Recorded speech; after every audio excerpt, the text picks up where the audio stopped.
रक्षा विशेषज्ञ colonel TP त्यागी हमारे साथ हैं और साथ ही साथ विदेश मामलों के जानकार संजीव श्रीवास्तव और किरोड़ी सिंह जी भी हमारे साथ जुड़ रहे हैं। किरोड़ी जी, इससे पहले भी हमने चर्चा की थी एससीओ समिट पर और अब ये बातें यूं ही नहीं कही जा रही थी कि जब तीन बड़े नेता, तीन बड़ी ताकतें एक साथ आती है तो अमेरिका जैसा देश भी एक बार सोचने को मजबूर जरूर होता है। आज डोनाल्ड ट्रंप का ये जो सोशल मीडिया पोस्ट है कि हमने भारत और रूस को खो दिया चीन के हाथों, इसका अर्थ क्या निकाला जाए और क्या इन तीनों के एक साथ आने से अमेरिका को यह नजर आ रहा है कि यह टैरिफ और ट्रेड वाली धमकी अब ज्यादा दिन तक चलने वाली नहीं है? देखिए, ऐसा है जो ट्रंप साहब ट्वीट कर रहे हैं, एक तो उन्होंने चाइना के विक्ट्री डे पे ट्वीट किया था और दूसरा ये भारत और रशिया को लेके चीन के साथ जाने को किया है। ऐसा है जो सोशल मीडिया पर सामान्यतः जो एक्टिव रहते हैं वो करते हैं। किसी भी देश का प्रेसिडेंट इस टाइप के ट्वीट नहीं करता क्योंकि ये एक व्यंग के रूप में है और एक प्रेसिडेंट होता है वो कॉन्क्रीट बात करता है, ये साहित्यिक व्यंग की तरह से बात नहीं करता है। तो इनका ट्वीट है वो एक तरह का व्यंग है। उन्होंने विक्ट्री डे पे भी ऐसा ही ट्वीट किया। उन्होंने कहा कि देखिए, अमेरिका ने चीन की स्वतंत्रता के लिए सैक्रिफाइस किया है, अमेरिका ने खून बहाया है चीन की स्वतंत्रता के लिए और अब मेरी तरफ से जो किंग जॉन और पुतिन को बहुत बहुत शुभकामनाएं, सम्मान और इसके अलावा वो दोनों सफल रहें, इस तरह की बातें उन्होंने कही है। उसी तरह से इस ट्वीट में भी यही कहा है कि रशिया और चीन है दोनों रशिया और भारत है वो चीन के डार्केस्ट और डीपेस्ट एरिया में जा रहे हैं, स्थिति में जा रहे हैं, तो उनके लिए मेरी शुभकामनाएं हैं। तो इस तरह का किसी प्रेसिडेंट की तरफ से आता है तो वो मुझे लगता है कि कोई बहुत अच्छी स्थिति नहीं है। इस तरह का नहीं होना चाहिए। क्लियर कट पॉलिसी को लेके बातचीत होनी चाहिए क्योंकि नॉर्मली हम जो सोशल मीडिया पे एक्टिव होते हैं ना, जो मजाक करते हैं वो व्यंग करते रहते हैं, जो हमारी सरकार पे भी होता है, दूसरी सरकारों पे भी होता है, वो लोग करते रहते हैं। तो इस तरीके का इसका कोई मतलब नहीं है, लेकिन इसका ये मतलब है कि अमेरिका में एक डेस्परेशन है, तड़पन है कि भारत जो सबसे बड़ा प्रजातंत्र है, अमेरिका सबसे पुराना प्रजातंत्र है, दोनों में स्ट्रेटेजिक पार्टनरशिप बहुत आगे बढ़ रही थी, तो उस स्ट्रेटेजिक पार्टनरशिप के बढ़ने में एकदम से ब्रेक लग गया है और भारत का चीन और रशिया की तरफ ड्रिफ्ट हो गया है। तो ये अमेरिकन जो पेंटागन है और अमेरिकन जो एडमिनिस्ट्रेशन है उसके लिए चिंता की बात है और ट्रंप ने उसी चिंता को एक्सप्रेस किया है एक व्यंग के द्वारा। भारत ने इसकी तरफ से कोई नेगेटिव रेस्पॉन्स नहीं दिया। भारत का ये कहना है कि हमारी अमेरिका के साथ पार्टनरशिप चल रही है, टैरिफ होते हुए भी बातचीत के दरवाजे बंद नहीं है और ये हमारी बातचीत और स्ट्रेटेजिक पार्टनरशिप चलती रहेगी। तो भारत ने इस तरह के व्यंग का कोई जवाब नहीं दिया और देना भी नहीं चाहिए व्यंग का जवाब। अगर कोई कॉन्क्रीट बात होती तो निश्चित रूप से भारत सरकार या हमारा विदेश मंत्रालय जवाब देता। तो भारत ने अभी भी एक तरह का आशावादी दृष्टिकोण रखा है कि अमेरिका के साथ हमारी बातचीत चल रही है, चलती रहेगी और कहीं न कहीं कोई समाधान निकल आएगा। और मुझे भी ऐसा लग रहा है कि भारत के प्रधानमंत्री अब यूएन जनरल असेंबली में जाएंगे इसी महीने, वहां बोलेंगे, तो उसके साथ साथ हो सकता है ट्रंप के साथ मुलाकात भी हो और उस मुलाकात से पहले मुझे लगता है कि व्यापार को लेके कोई न कोई वार्ता आगे बढ़ेगी और दोनों देश अपनी जो स्ट्रेटेजिक पार्टनरशिप लगभग पिछले 15 साल से डेवलप हो रही थी उसको और अधिक नहीं, अब तो झुकना होगा ना। ऐसा लग रहा है अब बात दोस्ती से आगे निकल गई टीपी त्यागी साहब, अब तो झुकने झुकाने वाली बात आ गई है। जिस तरह की भाषा का इस्तेमाल पिछले कुछ दिनों में किया गया है, अब तो यह देखा जा रहा है कि भाई पहले झुकता कौन है, क्योंकि डोनाल्ड ट्रंप की फ्रस्ट्रेशन तो बिल्कुल साफ हो गई है और फ्रस्ट्रेशन इसलिए भी साफ हो गई है क्योंकि वहां की एक अदालत ने ही डोनाल्ड ट्रंप के टैरिफ को गैर कानूनी बता दिया। अब वो फेडरल अदालत पहुंचे हैं अपील करने के लिए कि साहब हमारे जो टैरिफ हमने लगाए हैं अलग अलग देशों पर वो गैर कानूनी नहीं है। वो बता रहे हैं अदालत को कि साहब क्यों जरूरी था भारत पर टैरिफ लगाना, मैंने तो यूक्रेन की जंग रोकने के लिए टैरिफ लगाया था। अदालत में भी दलीलें उनकी टिक नहीं रही हैं। ऊपर से एससीओ में तीनों नेता साथ आ गए, वहां वो कह रहे हैं हमें लग रहा है हमने भारत और रूस को खो दिया है चीन के हाथों। जी बिल्कुल ठीक कह रहे हैं आप। केवल अदालत ने ही नहीं बल्कि उनकी ही पार्टी के उनके पुराने नेशनल सिक्योरिटी एडवाइजर ने भी ये बात कही है कि 1 साल पहले ये स्थिति नहीं थी। आज की तारीख में चाइना की पॉपुलैरिटी अमेरिका से ज्यादा हो चुकी है। उन्होंने तो यहाँ तक कहा है कि as on today America is in toilet and China is centre stage. अब इतना ही नहीं, जो डेमोक्रेट्स हैं वो भी यही बात कह रहे हैं कि 25 साल से जो हमने रिलेशंस इनकलकेट किए थे इंडिया के साथ, और जिस तरह से हमारे डिफरेंट समझौते हुए थे लॉजिस्टिक्स में, कम्युनिकेशंस के अंदर भी का, यानी कि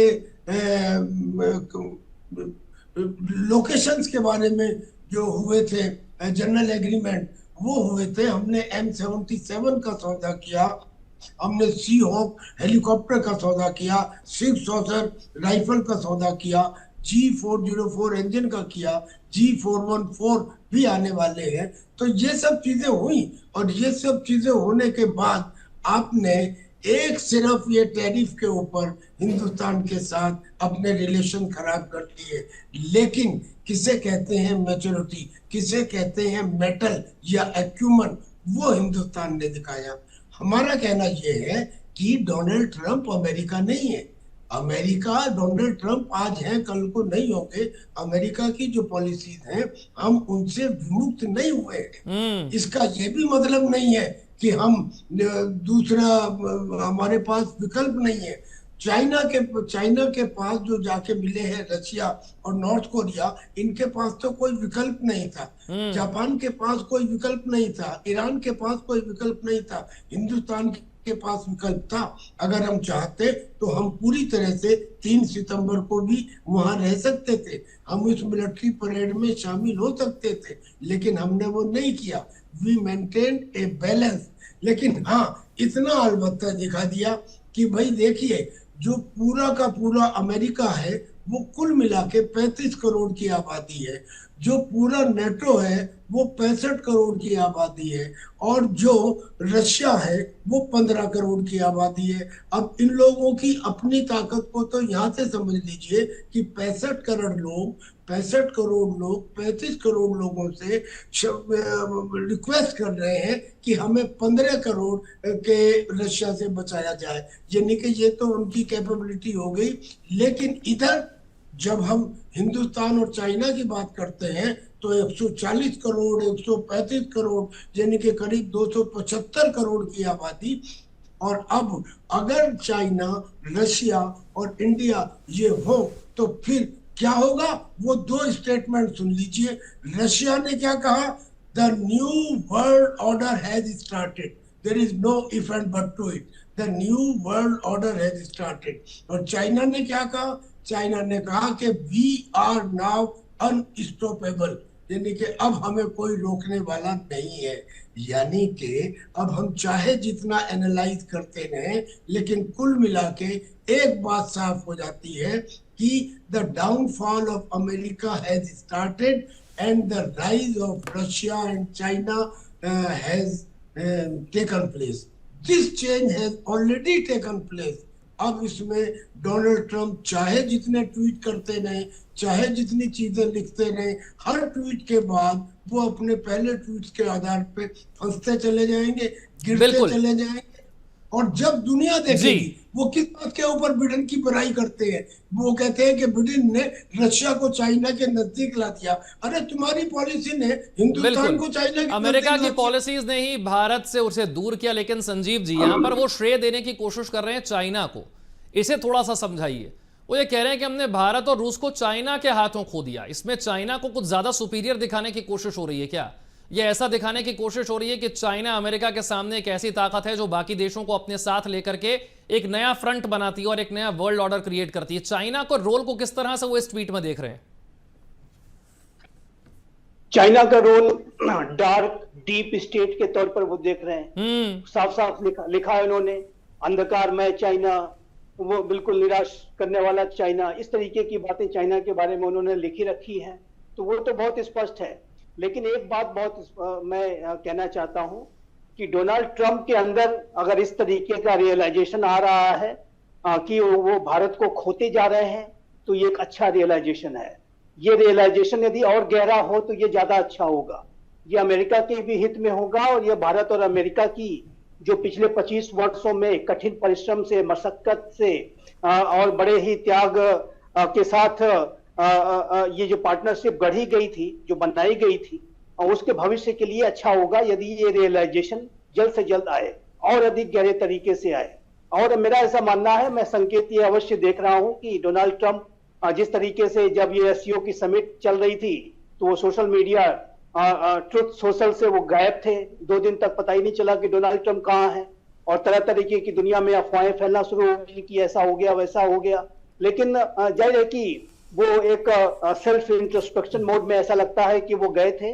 और अभी जो ट्वीट आया है उससे उनके अंदर की एक मिसिंग फीलिंग है कि कुछ वो गलतियां कर रहे हैं, इस बात के संकेत अवश्य है। लेकिन मैं कहूंगा कि अच्छा रियलाइजेशन है, लेकिन इस रियलाइजेशन को यदि गहरा हो तो ज्यादा अच्छा होगा।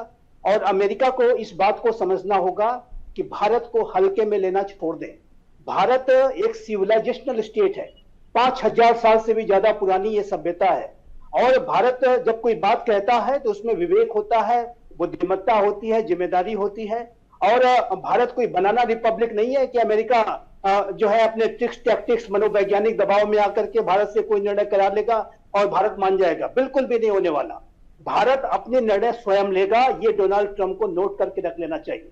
भारत की स्ट्रेटेजिक ऑटोनॉमी इंटैक्ट थी, है और रहेगी, ये भी उन्हें नोट कर लेना चाहिए। भारत उसके साथ कोई समझौता नहीं करेगा। लेकिन इतना कहने के बाद मैं अवश्य कहूंगा कि भारत जो कि अपनी स्ट्रेटेजिक ऑटोनॉमी को पूरी तरह से एक्सरसाइज करता है, पहले भी आप देख लीजिए, मैं आज की सिर्फ बात नहीं करता, भारत और अमेरिका की रणनीतिक साझेदारी में हमने लगातार इस बात को स्पष्ट किया है कि आपके साथ हमारी जो पार्टनरशिप है, कोट एंड कोट पार्टनरशिप है, वो कोई अलायंस का रिलेशनशिप नहीं है कि आप जो है हमें डिक्टेट करने की कोशिश करेंगे, आप हमें बताने की कोशिश करेंगे कि हमें क्या करना चाहिए और क्या नहीं करना चाहिए। ये भारत कभी भी स्वीकार नहीं करेगा। ये बात भारत ने अपनी स्ट्रेटेजिक ऑटोनॉमी को पूरी तरह से एक्सरसाइज करते हुए दिखा दी है। इसके मैं 2 एग्जांपल देता हूं। जब ये डोनाल्ड ट्रंप का ये जो 50% का टैरिफ उन्होंने बढ़ाया, उसके बाद से हमारे राष्ट्रीय सुरक्षा सलाहकार श्री अजीत डोवाल ने, हमारे विदेश मंत्री श्री एस जयशंकर ने रशिया की यात्रा की। ये इसी बात पे तो बढ़ाया गया था कि आप रशिया से अपने संबंध क्यों बढ़ा रहे हैं, और भारत ने एक नहीं सुनी। भारत के 2 सबसे जो टॉप डिप्लोमेट्स हैं, उन्होंने जाकर के मॉस्को में सीधे राष्ट्रपति पुतिन से मुलाकात की, हैंडशेक किया। और भारत के प्रधानमंत्री के भी जो बयान आए, चाहे वो लाल किले की प्राचीर से जो बयान दिए गए, अनेक जनसभाओं में जो बयान दिए गए, और एससीओ की समिट से जो बयान दिए गए, उससे बहुत स्पष्ट है भारत किसी भी दबाव में नहीं झुकेगा। भारत के साथ यदि अमेरिका अच्छे संबंध चाहता है तो उसका स्वागत है, लेकिन ये जो संबंध है वो इक्वल फुटिंग्स पे ही होंगे। और भारत की रणनीतिक साझेदारी को अगर आगे बढ़ाना है तो डोनाल्ड ट्रंप को भारत को यथोचित सम्मान देना होगा, एक महाशक्ति का सम्मान देना होगा। यदि डोनाल्ड ट्रंप भारत को छोटे मोटे किसी राष्ट्र के तौर पर ट्रीट करेंगे और ये दिखाने की कोशिश करेंगे कि हम बड़े हैं और तुम हमारी बात मान लो, बिल्कुल भी एक्सेप्टेबल नहीं है। बिल्कुल भारत को इस तरीके भारत का ने दिखा व्यवहार दिया कि स्वीकार नहीं भारत किया झुकने वाला नहीं है किरोड़ी जी। लेकिन वो तो फेज 2 और फेज 3 वाले टैरिफ की भी बात करते हैं, वो तो अभी और टैरिफ लगाने की बात करते हैं। वो तो अदालत को ये समझाते हैं कि अगर भारत पर से टैरिफ हटाना पड़ गया तो जो बाकी देशों के साथ डील कर रखी है, जो पैसा ले लिया है टैरिफ बढ़ा के, उसका क्या होगा, फिर हम तो नुकसान में चले जाएंगे। अब वो अपने देश की जनता को जस्टिफाई करने में लगे हुए हैं, अदालत को भी और जनता को भी, कि देखिए मैंने क्यों ऐसा किया है। ऐसा लग रहा है कि गलती का एहसास हो गया है, ऐसा भी समझ में आ रहा है कि बहुत एम्बेरसमेंट भी हो रही है, बड़ी बेइज्जती भी हो रही है। ऐसा भी समझ में आ रहा है कि लोग सवाल पूछ रहे हैं कि आपका कॉमन सेंस कहां चला गया था। राष्ट्रपति की कुर्सी पर आप बैठे हैं, आपके फैसले तो बचकाने हैं। किरोड़ी जी देखिए, आप बिल्कुल सही कह रहे हैं कि लेकिन अगर ट्रंप साहब प्रेसिडेंट के रूप में अपनी सोसाइटी में किसी भी रूप में क्योस क्रिएट करते हैं तो ये उनकी चॉइस है, उनका राजनीति का इंटरनल मामला है। और उन्होंने जितने अभी तक एग्जीक्यूटिव ऑर्डर निकाले हैं उनमें से आधे से ज्यादा जुडिशरी में चले गए हैं। तो और उसके अलावा भी वो ये वहां पे जब प्रोटेस्ट हो रहा है जगह जगह, अभी शिकागो में भी उन्होंने कहा नेशनल गार्ड को भेजूंगा, कैलिफोर्निया में पहले भेजा था तो काफी विरोध हुआ और वो अनकॉन्स्टिट्यूशनल बता रहे थे, क्योंकि नेशनल गार्ड या मिलिट्री को अमेरिका में 2 कंडीशन में यूज कर सकते हैं। एक तो जब कोई विद्रोह हो, या दूसरा कोई बाहर से आक्रमण हो, तो उसके अलावा नहीं कर सकते। तो वो स्टेट हैं, वो विरोध कर रहे हैं, तो वहां का केओस तो उनकी समस्या है। भारत और अमेरिका के संबंध हैं, वो हमारे लिए चिंता की बात है। और भारत की जो रणनीतिक शैली है और अमेरिका की रणनीतिक शैली है और चीन की रणनीतिक शैली है, तीनों में आधारभूत अंतर है।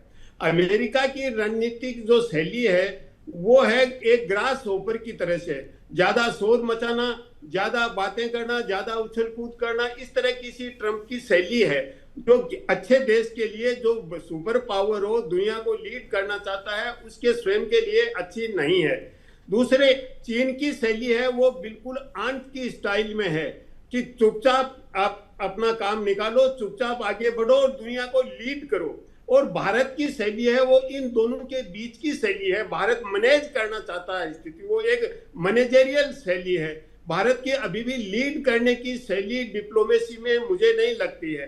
तो भारत तो मैनेज करना चाहता है। अमेरिका की तरफ भी हम ये कह रहे हैं कि हमारे बातचीत चल रही है और इधर भी हम चाइना रशिया के भी नजदीक भी जा रहे हैं, और दूसरी तरफ रशिया और चाइना को ज्यादा विश्वास भी नहीं दिला पा रहे हैं कि जब चीन में 3 तारीख को विक्ट्री डे परेड होना था, जो क्लियर कट जापान के अगेंस्ट में होना था, जापान को एक डेमन के रूप में प्रोजेक्ट करना था, उससे उस समय जब भारत के प्रधानमंत्री चीन गए तो जापान होते हुए गए।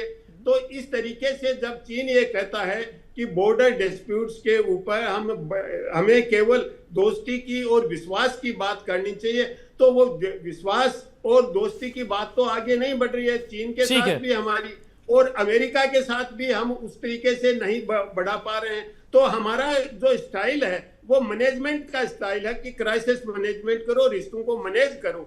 जी ठीक है।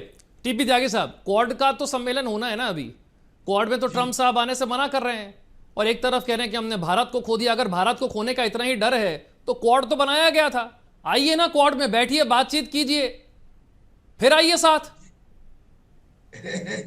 देखिए, पहले तो क्वाड जो है, ये लोग बहुत कोशिश कर रहे थे कि उसको एक मिलिट्री अलायंस बनाया जाए। हिंदुस्तान ने मना कर दिया।